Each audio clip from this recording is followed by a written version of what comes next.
So welcome to Unity of Palm Harbor on this very rainy, sludgy kind of day. And I talked with a couple other people in here, and y'all know that I have this monster 125-pound Great Pyrenees, and I'm getting dressed in the bathroom as usual and doing the little makeup thing and all the things we women do. And he comes in the bathroom, moves me out of the way, and goes straight to the shower. He has nothing to do with the storm. That big clap of thunder, oh my God, my big monster is such a baby. So just hold all of our four-legged creatures and our winged creatures and our children and our people who don't like storms, just kind of hold them in that sacred space that life is good. Life is good all the time, right? There you go. Okay, so we are continuing our series of the 5 principles of unity. And this really is the foundation of unity, although there are many other natural laws, spiritual laws that are applied in our lives every day. And then Judith is doing our 12 Power series with us. So therefore today I'm in light blue, which is imagination, one of my very favorite of the 12 powers, and she's going to go into some details with you. But just know what you're hearing in the last couple weeks, the next couple weeks, we're at the midway point. These are really kind of foundational to Unity's teachings. And I know there's enough of us in here that are going, why is Unity different from maybe any other religious practice? So you're getting it. And if you missed it, we're on YouTube and Facebook. You can go back and watch. And I want to share with the group, we had a vote in October about releasing the metal building as our fellowship. And that has now been bought and sold and picked up and all that good stuff. And that also eliminates an area that was holding contention because we couldn't do what we really wanted to do. So we are going to begin, myself and the board, having a series of meetings, and because we want to hear from you. Are we open to reconfigure this sanctuary? Do we think it's time to move? There's a lot of things up in the air and none of it's bad. It's all an idea. It all comes from our imagination, which you're going to learn about today as one of our 12 powers. So with that being said, there's a notice out in the bookstore. You can sign up or just come. It's okay. February 23rd is our annual membership meeting, and we will have in depth what your ideas were. So February 23rd is a Sunday. Mark it down. Stay. We'll try and keep it down to an hour. You'll know kind of the state of affairs of Unity of Palm Harbor. And with that being said, I invite you to close those outer eyes. Take a breath in and release.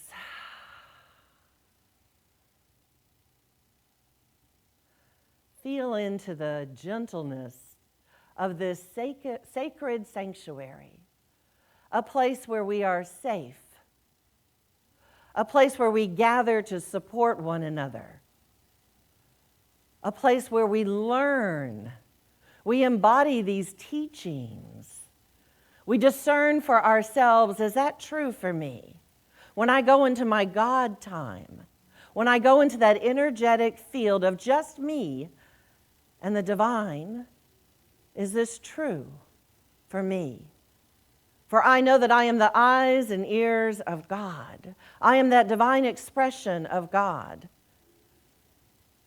I am already whole and perfect in the eyes of God. There are no mistakes. Each and every expression here is absolutely welcome. And we hold in that sacred place, I'll call it our heart space, the truth, not only of our own inner divine nature, but that which we can share with our neighbors. For we know there were truly 2 commandments in the teachings of Jesus: to love God with all your heart, mind, body, and soul. And the second is like it, to love your neighbor. Love your neighbor, even the one that doesn't do things the way you want them to do. Love them anyways. Jesus said, love your enemies. That person who does it differently, love them, love them, love them, love them. For we said with John in the gospel, it's all about love, and so it is. Amen. Let's move into this time of meditation and take a look at the windows on either side, wherever you can see, because we're going to talk about the colors of light blue and rust, kind of a rusty brown color. And there's a smidge of that in each of the windows too. So I invite you to close your outer eyes and just relax. And if it feels comfortable, place your palms in your lap with the fingers open and upward, in a gentle reminder that we are each willing and receptive to divine ideas, to the ideas that move us, nudge us, sometimes kick us into new dimensions of positive living. So as we breathe deeply in this very morning, breathe in a beautiful bright blue light, the brightness of a bright blue sky, the brightness in a baby's blue eyes. And feel this light settle in the center of the head, behind the forehead, under the crown, for this is our center of imagination. So breathe in that blue light to stir the imagination that lives within each and every one of us. It lives in each and every human being. For this is the center of new ideas coming forth.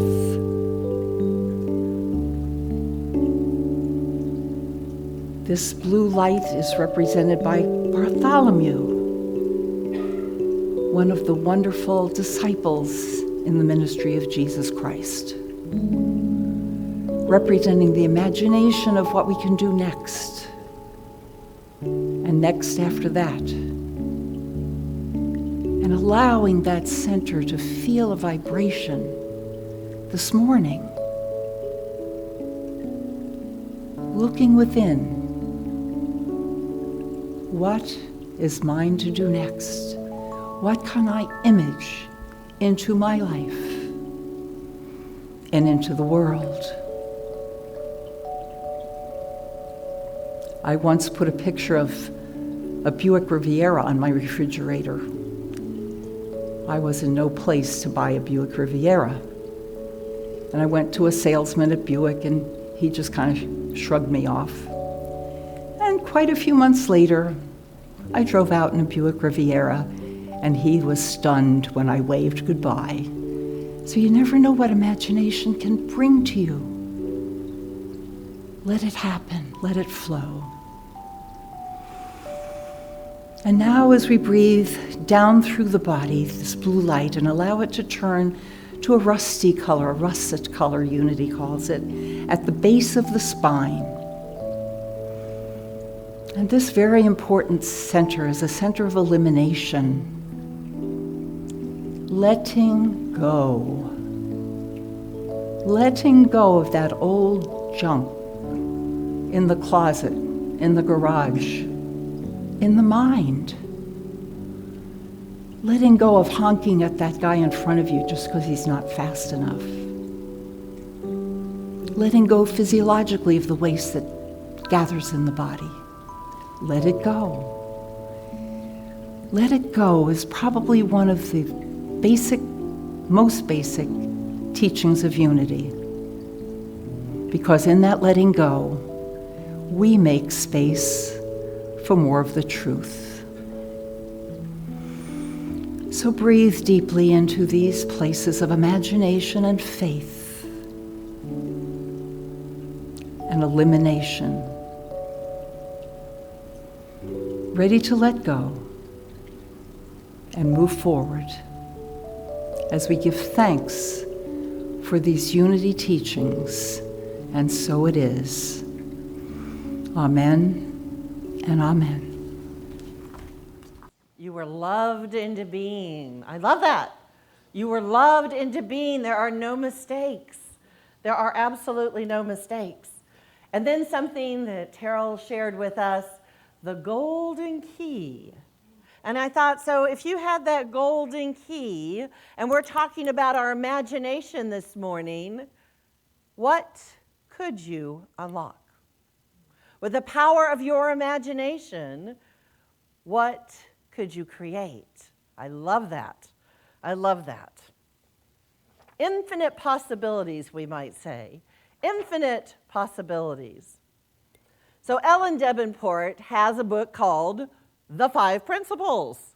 And we've been using her book through these past couple of weeks and also going into some of our other favorite Unity writers. But here's what she says.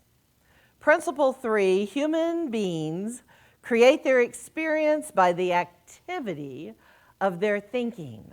By the activity of their thinking. So everything in the manifest realm first has its beginning in thought. Everything we create first begins with a thought.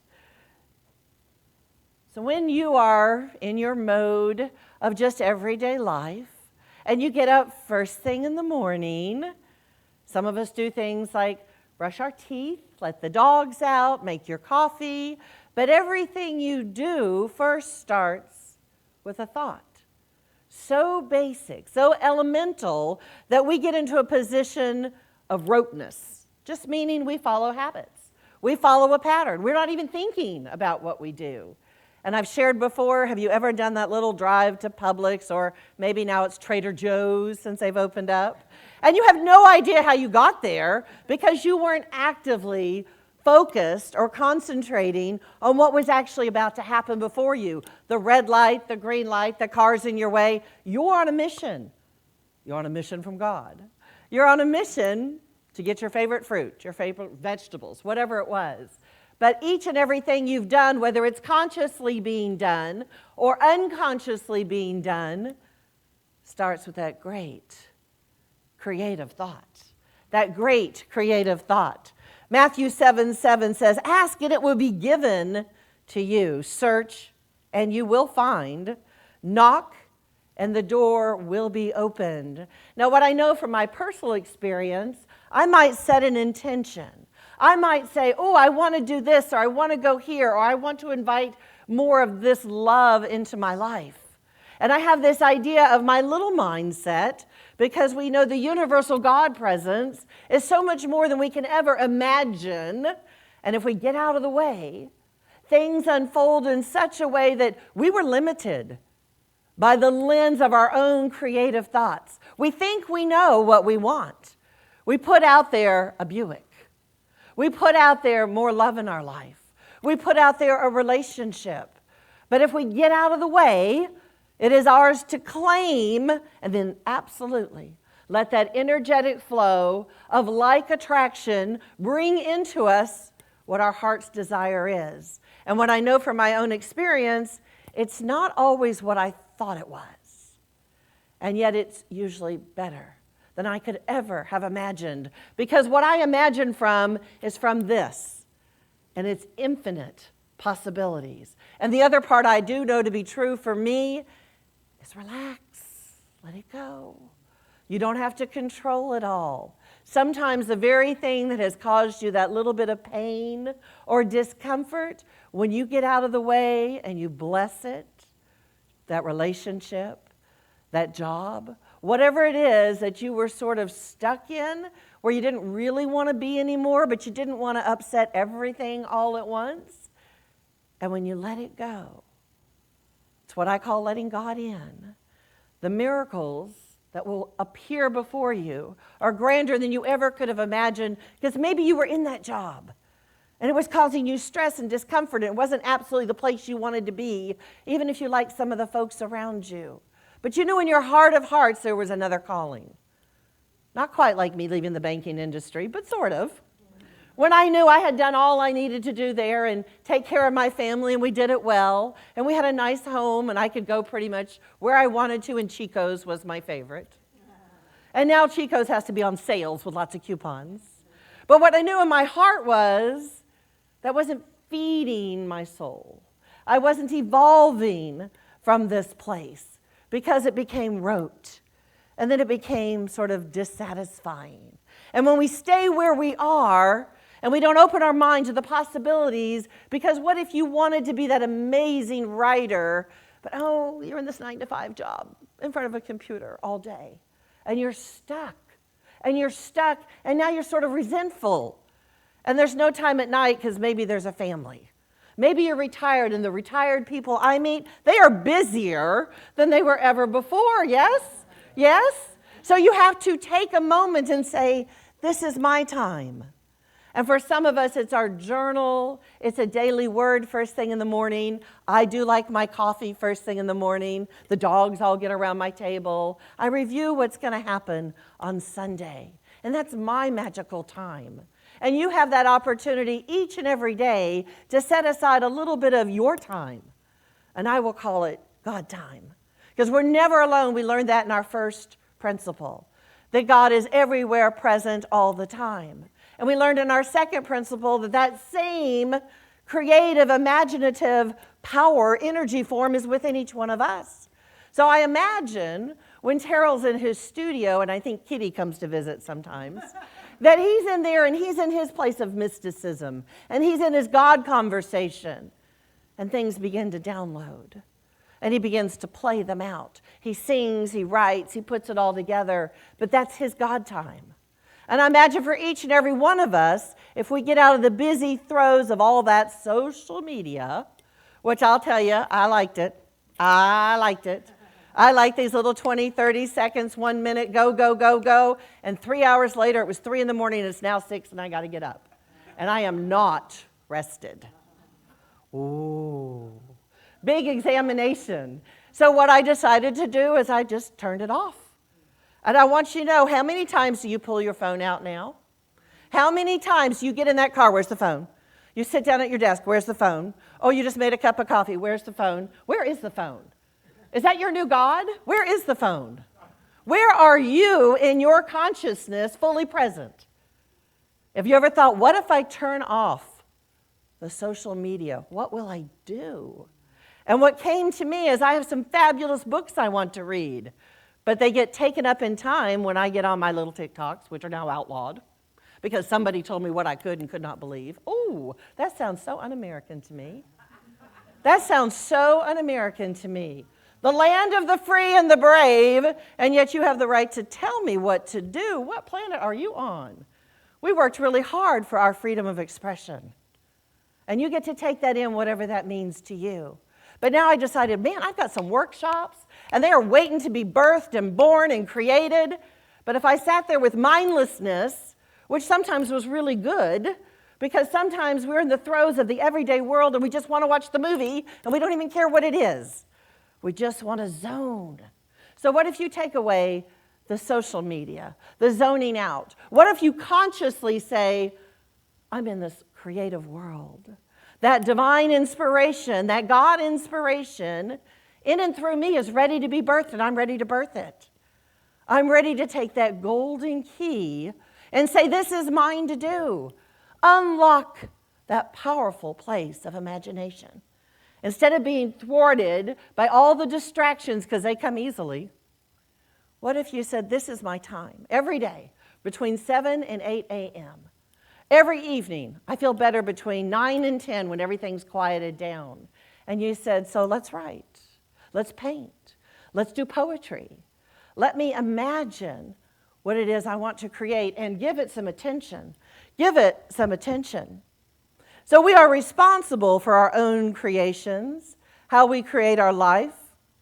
If we've been afraid of big hairy spiders growing up, then I imagine if you see one because someone screamed, then you've taken in someone else's stuff.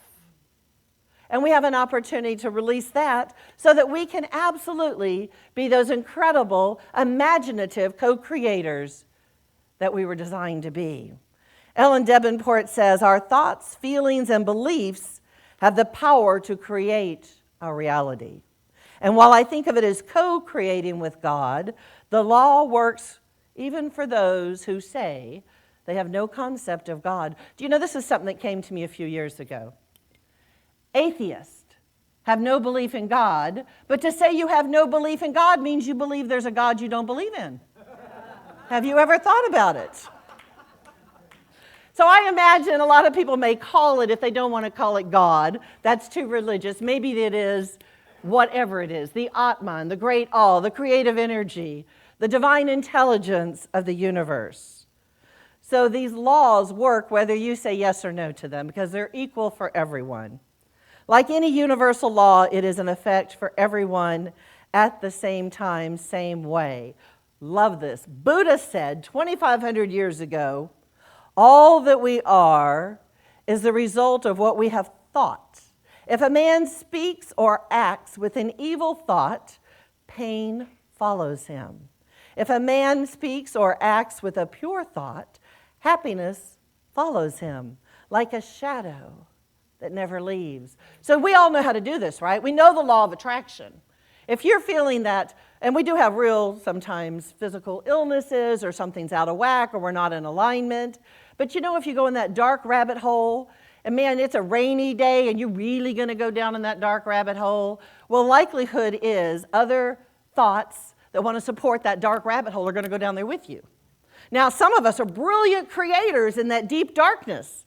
Poetry, songs, places that touch the heart, places of rejuvenation coming out of it. So my only thought is don't stay parked there. Like don't set up tent and put a flag and say, this is my hole. Allow that hole to open back up. What do the little rabbits do when they burrow down deeply in the earth? Eventually they come back up. What happens to the seed that you plant that is nurtured and germinated in that dark depth of the dirt? Eventually it comes up into the sunshine. It comes up into that place, that brilliance, that radiance of light.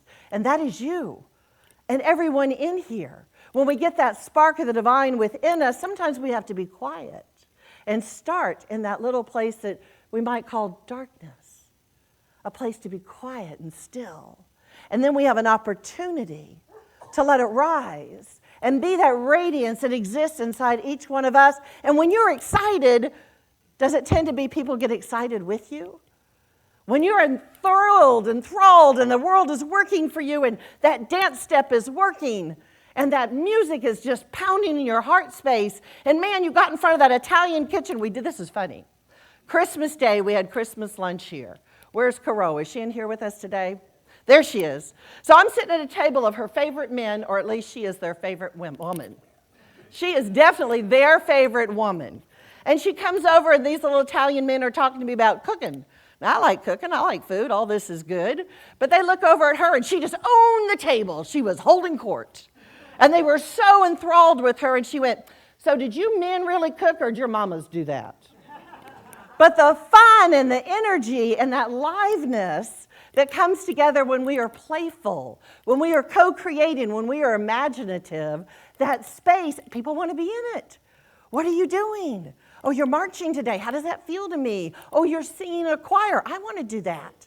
Oh, we're holding a class and I want to do that. We had 11 beautiful goddesses in here yesterday painting. And some of them said, oh, I've never even done this before. How do we do it? I went, there's no right or wrong. Just express who you are. And we came together and we talked about elements and we talked about things that were important in our heart. And we shared openly. And that is what coming together as a community is. It's not about holding back. Am I good enough? Am I worthy? But it's that place of together.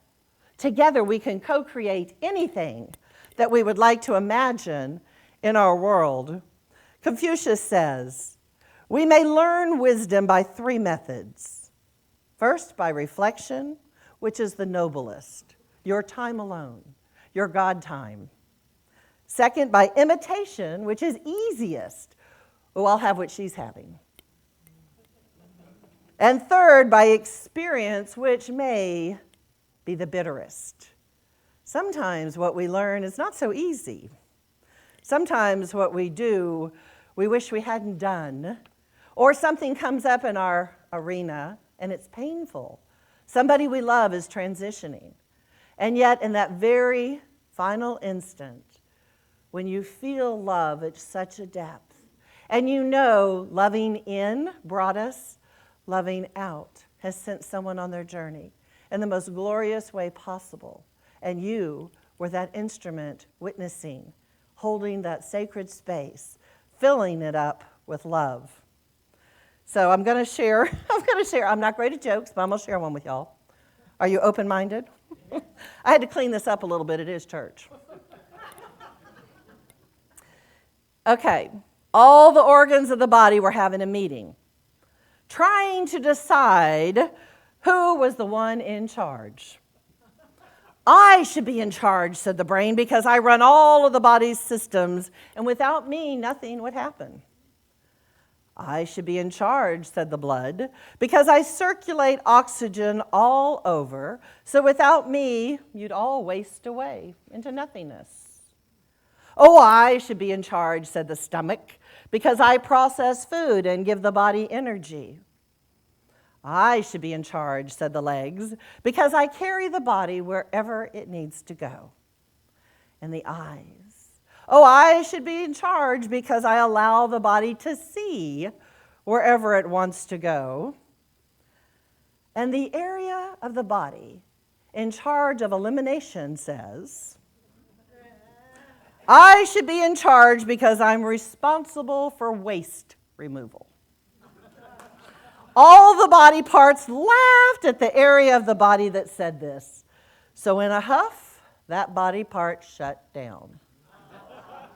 Within a few days, the brain had a terrible headache, and the stomach was bloated, and the legs got wobbly, and the eyes got watery, and the blood was toxic. The body called for a vote. Who do you think won?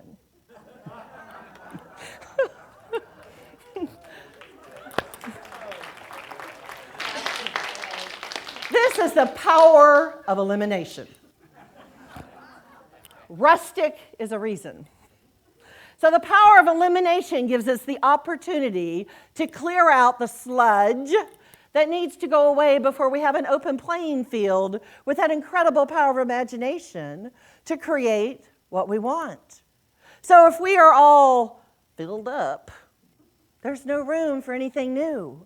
So grant yourself authority and dominion over the body, that anything that needs to be released with ease and grace, maybe not like a colonoscopy, with ease and grace, so that you're able to fully clear out in the mindset, in the body itself, what no longer serves you, anything that's holding you back. So with that beautiful, amazing, powerful, co-creative energy of imagination, you are now ready for something new to appear. And if it's not brand new, it might be that it's just been waiting for you to give it permission, but you've been clouded up with that job, with those people who demand all your time. And so now you're going to find a space within you and say, this is mine.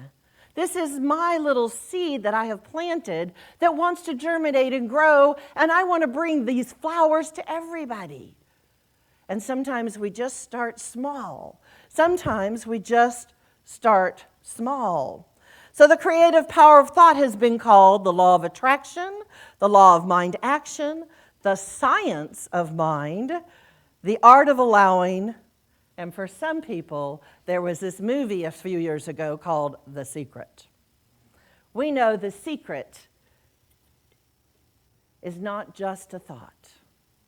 Because when you want to use that power of imagination to co-create whatever is dreaming through you, being loved in and through you, you have to first start by taking that space and making it sacred.